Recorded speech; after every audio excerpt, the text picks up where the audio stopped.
गवाक्ष में आप सभी का स्वागत है।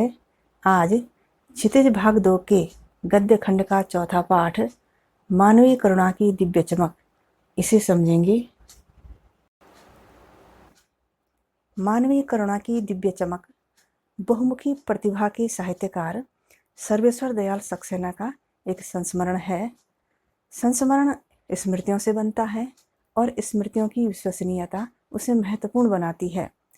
फादर कामिल बुल्के पर लिखा गया सर्वेश्वर का यह संस्मरण इस कसौटी पर खरा उतरता है। अपने को भारतीय कहने वाले फादर कामिल बुल्के जन्मे तो बेल्जियम यूरोप के रेम्स चैपल शहर में, जो गिरजों, पादरियों, धर्मगुरुओं और संतों की भूमि कही जाती है, परंतु उन्होंने अपनी कर्मभूमि बनाया भारत को।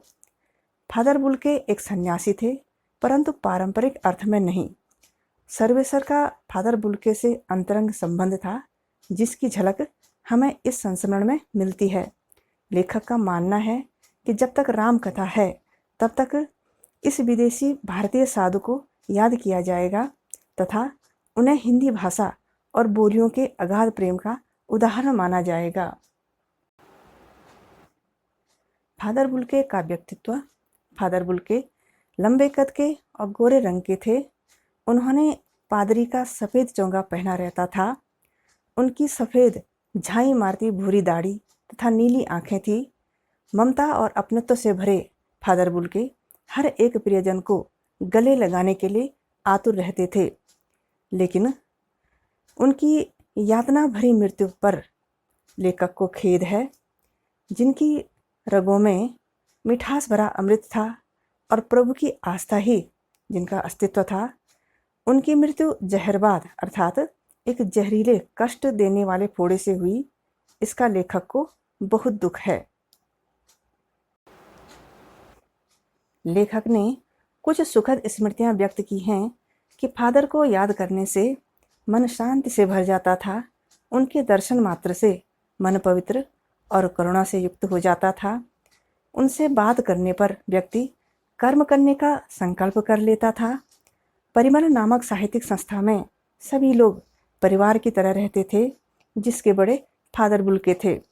वे लेखक और उनके मित्रों के हंसी मजाक में शामिल होते, उनकी गोष्ठियों में गंभीर बहस करते और उनकी रचनाओं पर स्पष्ट राय और सुझाव देते तथा घर के उत्सवों में बड़े भाई की भूमिका निभाते। इस समय लेखक को लगता जैसे किसी ऊंचाई पर देवदारों की छाया में खड़े हों।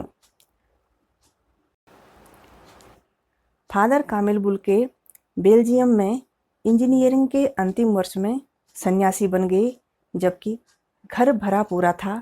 2 भाई, 1 बहन, माँ, पिता सभी थे। इस बात पर प्रश्न करने पर वे कहते थे कि प्रभु की ऐसी ही इच्छा थी। फादर बुल्के सन्यासी बनने जब धर्मगुरु के पास गए तो उन्होंने शर्त रखी कि सन्यास लेकर मैं भारत जाऊंगा। भारत आकर पहले 2 वर्ष पादरियों के बीच धर्माचार की पढ़ाई की, फिर 9-10 वर्ष दार्जिलिंग में पढ़ते रहे। फादर कामिल बुल्के ने कलकत्ता से BA और इलाहाबाद से MA किया। 1950 में प्रयाग विश्वविद्यालय से अपना शोध प्रबंध रामकथा उत्पत्ति और विकास पूरा किया। फ्रेंच भाषा के लेखक मातरलिंग के प्रसिद्ध नाटक ब्लू वर्ड का नीलपंछी नाम से हिंदी में अनुवाद किया। सेंट जेवियर्स कॉलेज रांची में हिंदी तथा संस्कृत विभाग के विभागाध्यक्ष रहे। यहीं उन्होंने अपना प्रसिद्ध अंग्रेजी हिंदी कोश तैयार किया और बाइबिल का अनुवाद किया। उनकी चिंता हिंदी भाषा को राष्ट्रभाषा के रूप में देखने की थी। हर मंच से इस कष्ट को व्यक्त करते, इसके लिए अकाट्य तर्क देते। फादर बुल्के ने परंपरागत सन्यासी की छवि से अलग छवि प्रस्तुत की। लेखक को लगता था कि फादर बुल्के संकल्प से सन्यासी थे, वे मन से सन्यासी नहीं थे, क्योंकि वे जिससे रिश्ता बनाते तो तोड़ते नहीं थे। कई साल बाद भी उसे पहचान जाते थे। सर्दी, गर्मी, बरसात झेलकर मिलने आते। परंपरागत सन्यासी ऐसा नहीं करते हैं।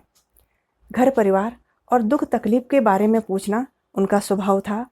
बड़े से बड़े दुख में भी उनके मुख से निकले सांत्वना के शब्दों का जादुई प्रभाव होता था। 47 वर्ष भारत में रहकर 73 वर्ष की उम्र में फादर का देहांत हुआ। 18 अगस्त 1982 सुबह 10 बजे फादर को दिल्ली के कश्मीरी गेट के निकलसन कब्रगाह में दफनाया गया। पादरीगण, साहित्यकार और मसीही समुदाय के लोग वहां उपस्थित थे।